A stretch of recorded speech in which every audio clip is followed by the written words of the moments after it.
Good morning and hello to my fellow weirdos and wildlings, questers, seekers, and fools of all kinds.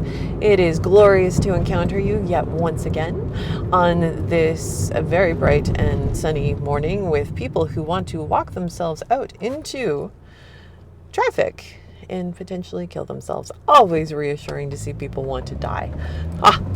I kid, though also sometimes kind of not, because you have to wonder about choices sometimes. Speaking of choices, I have chosen today, as Vi the Abysmal Witch, to discuss with you my abysmal perspective on working with a deity. In my companion episode in Witch's Perspective today, I was going into a very messy, rambling discussion about relationships, what it means, the phrase all my relations, and what does taking the idea that relationship is in itself a separate entity and thus engageable. It's a separate entity in and of itself. Well, we are, as magical beings and creatures, quite potentially in relationship with deity. We don't have to be. There are plenty who are like, yeah, I'm good. There are those who take a psychological perspective of working with deity. Totally fine. Not where I'm at. I believe there is more to it than simply a psychological concept. But you do you. And I want to look at what that relating with deity has looked like in my past and what it looks like now, as I feel like I've recently grown up and matured in relation to this a little bit. Not too much, though. We don't want to grow up too much. That would be disturbing. So, way back in the Wayback Machine, when I was originally learning Wicca, deity, absolutely strong part of it. The Lady and the Lord, not necessarily specifically named deities. Let's have ourselves a goddess and a god. The goddess is primary. All goddesses are one goddess. No, all gods are one god. All goddesses are one goddess. The god and the goddess are one. I feel like that's a Robert Graves thing. Not a truly historical thing, but something made up, which falls in the category of, hey, Graves, you write some really beautiful things that, like Triple Goddess, that resonated so deep that we made it as if it had been real forever. Good job. That synchronization of deity, I do actually believe that there is a truth to that, sort of, at a very different level of being. But for the ways in which I work and the majority of its work, I think that it can be an easy cop-out if you want to get actually deep into relationship with the deity and not just a general either lip service or generalized polarity energy, which is realistically what we were doing, was generalized polarity energy at a very, very high vibrational level. So, I was encouraged long ago, like, who's your deity? I mean, I swear, I suspect it's still probably the case where you get into, especially on the Wiccan side of things. So I'm going to be very Wiccan in today's discussion, not necessarily so witch, and I'm not speaking for, other spiritual religious practices within paganism, such as Asatru or Druidry, or I can't remember what the Egyptian practice calls itself right this moment. Kemetic? No. Anyhow, the point is, I'm speaking from a Wiccan point of view today, specifically. So just keep that in mind. And I'm just going to deal with traffic again for a second. All right, here we go. Okay. I was encouraged to meet deity specific to me. There was the Farrars, I think it was, had written The Witch's God and The Witch's Goddess. Remember that I started way back.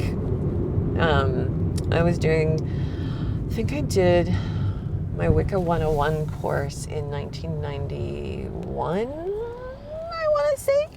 It's a little bit of a time ago. There was not really an internet at that point. There were not websites. Not yet. Not really. Actually, I don't know that they were at all. Email I had through going to university at the time, but not as really a home thing, or maybe just like there was no Google. Google didn't exist yet, not for years, right? You're not looking things up on the internet. So those books, The Witch's God and The Witch's Goddess, were the place to go to learn more about different deities, because they also had all these the long listing of all the gods at the end, and goddesses, with a short description, like hundreds, I'm sure. The book itself had a focus of probably about a dozen of them that they really kind of narrowed in on. But then there was but if you want to go farther into these other geographically located deities like Aztec or etc., you could briefly. Obviously, there were still libraries. I mean, information existed before the internet, and probably in a less insane and chaotic, crazy way. But you would depend on what your local library had and whether or not you were deep into that kind of research. Research also has gotten so much easier and poorer, but easier with the internet. You definitely have to be more savvy, but the effort of it is less, I do believe. Pulling back to talking about dating, so we were encouraged. Go find yourself. Who's your goddess? Are you drawn to any gods? Any goddesses? Anyone calling you? Anyone knocking at your door? Oh, now that's a topic for another day. How they love to come knocking on your door, looking at you, Loki and Odin. Very, very pushy. Because some are big into recruiting, has been my experience, and some are much more zen about it, and you can come to me. Thanks very much. I'm good. So we were encouraged, and I had the ones that I felt drawn to and connected with. And I mean, it's no secret that Hecate is my first and primary, always has been, since before I knew who she was. But over time, there was checking out different deities, and especially on that masculine god side, who, what, ha, really trying to figure out, because of my own difficulties with that energy, of how I related to it. Then time goes along, and what do you do when you work with data? I mean, I did a fair amount of channeling and getting to know in that sense, and you read up about, and for those in recreationist practices like Druidry or Satru, I think there's a deeper research into the deities, potentially. On the Wiccan side, very hit or miss was my experience. Not at this expectation that you would go deep down their original roots. It was fine to know the basics and then really just kind of get to know them and do your thing, which is not wrong and is not bad, but it is very deeply incomplete. I say this is my new leveling up, or my newest evolution in relationship with deity, because it does feel new and changed, and I will absolutely attribute it to doing Jason Miller's Sorcery of Hecate course, which I deeply recommend. It does have the financial costs associated with it. Absolutely was worth it. It's worth it if you're into that kind of, he would call grimoire magic, structural, regular magic, particularly if you love working with Hecate, obviously, and getting into some of those nice, deep, dark places. Oh, they bring me such joy and rest. I do love them. I am not a bright person by nature. All this sunshine is killer. Anyhow, in that course, the depth of working with Hecate is at a level that, even though I have had her presence within me many a time over the years, this has been different. Really learning her epithets. So epithets, for those who may happen to not know, are essentially like the titles that deities get called. I mean, I suppose other people, ourselves included, could have epithets. I wonder if abysmal witch would be an epithet. But for example, keeper of keys relates to Hecate. Kladikos is the Greek word for it. Also applies to Anubis, by the way, keeper of keys. So these were titles that really described aspects that they looked after. So I had some of those, but I didn't use them necessarily very often. This has pushed me forward into it because a daily practice will do that, right? And it's a deep and a complex daily practice. So it has pushed forward that usage of epithets, usage of language indigenous to her arising in the world, right? She's a pre-Greek, but Greek goddess primarily at this point. And so doing some of the calls and work with her in Greek that has brought a deeper connection with her. So the language we use, the epithets we use,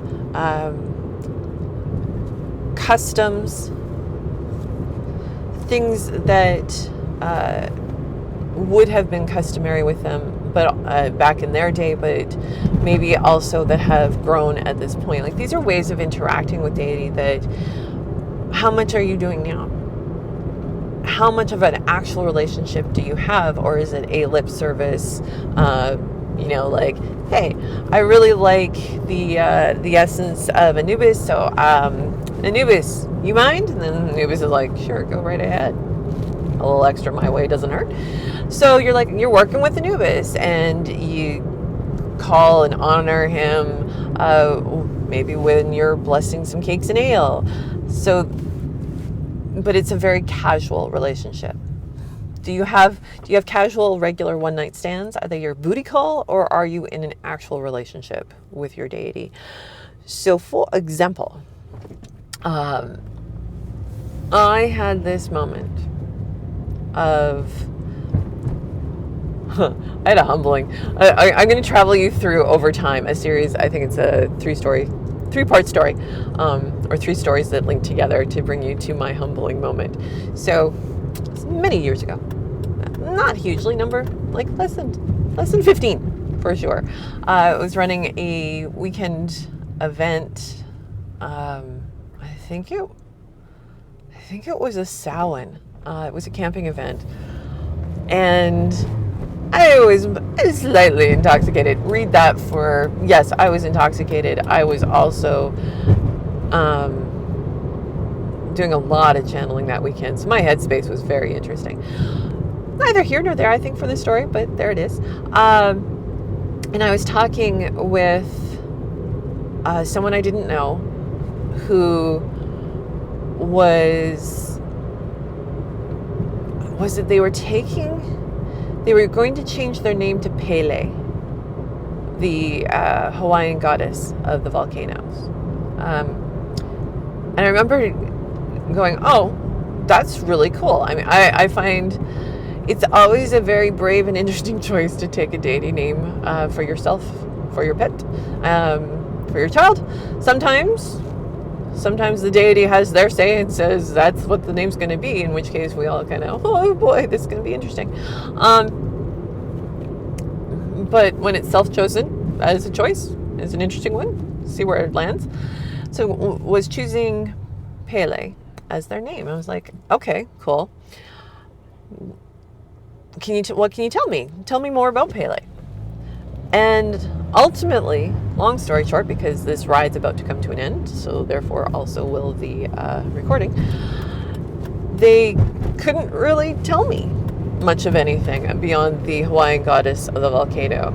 And in the moment, I was very open and curious and about that. Though I also will fully admit that I, in the moment, was having oh boy, oh honey, you probably want to look into that deeper. To take the name of a deity and not be able to do more than the basic statement of a goddess of X from the region of Y. Wow, that's some chutzpah. because you're inviting so much in, but it's also essentially deeply disrespectful. It's not your culture. You have no background in it. You're simply going, this seems cool, I'm going to take it, which it could work for a simple name, but if you're in the pagan world, there's nothing simple about that, because you've already committed to the concept of there is more to this world, deity is real, and then you have to really look at the roots of the deity and how you're engaging with in order for this to be workable. Fast forward to a moment that I didn't even realize was a moment. Some years later, I was talking about working with Anubis, and somebody said Anpu, and I was like, what? And they're like, oh, okay, Anubis. I look back now and go, oh, you gave me that moment that I gave that other person about Pele, because Anpu is Anubis's Egyptian name. Anubis is Greek for Anpu. So really, if you're working with Anpu, you're working with Anpu. You're not working with Anubis. Or, I mean, you may be. But if you're really trying to get down to those deeper roots, why aren't you working with the Egyptian name? Why are you working with the name given by those colonizers, right? Which I only really came to understand after doing this Sorcery of Hecate course, and that inspiring me in the connection that has been blooming, and I do mean blooming, in relation with Hecate, who I've worked with for decades at this point. And there's some of the shift that's just about the type of work that we're doing there, but it's also the depth that it is encouraging connection on that has been remarkable. And so probably less than halfway through the course, I went looking on other deities that I worked with, such as Anpu, and went, I need more. I have been living in the shallows, and it is okay to live in the shallows. It is okay. The shallows are gorgeous. Oh my God, they warm up so beautifully. Those nice little colors. You can walk through the shallows, right? Like, there's a lot of life that happens in the shallows. It is beautiful. Do not deny the beauty and the wonder of the shallows. They are awesome. Also, when you're in the shallows, do not think that you're in the deep. This is very different. In the deep is a lot harder, darker, less life, more danger. Yeah. And some of us really like it. If you're going in the deep, though, you got to go in the deep. You got to embrace it. You've got to learn those customs and those epithets and that language and engage on that level.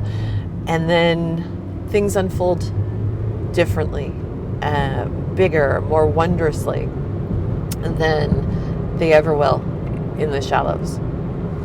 Because it's about taking a relationship and not just having, casual booty calls where you're both having fun, but there's, only in those booty calls have you gotten to the level where they would help you in the event that you had to move. Like, what kind of level of relationship are you? Help bury the bodies level of relationship? Are you, not the bodies, but I can come out for a couple hours to help you move, or no, we'll just get together for those casual times, right? It's understanding that any level of that relationship is perfectly fine as long as it works for you and as long as you are aware of the level of relationship you have. It's about opening up your awareness so that you know the relationship you're living and the perspective that you're holding, and that you can make conscious choices around that and decide whether or not you're working with Anubis or Anpu, or at least understanding that Anpu is also Anubis. It was a humbling moment when I read that and went, I've probably read that in the past somewhere, never took it in, and clearly I never looked at actual related information to this god who is rooted into thousands of years ago, enough to even get the basic Egyptian name. Like, what kind of level was I working on? Incredibly shallow level. Again, totally fine. But I thought I was doing more. I wasn't, but I was holding that belief, interestingly, inside. We are where we are at the time that we are, and that's perfectly fine. And then we realize where we are, and we get to make some choices about where we want to go. So I made some choices, and now I work with Anpu. Life is unfurling in very interesting ways, and apparently those ways are bringing me to sharing these thoughts and these moments with you, my fellow travelers. So with that, I wish you all the blessings of the weird and the wild. Take great care of yourselves. Blessed be.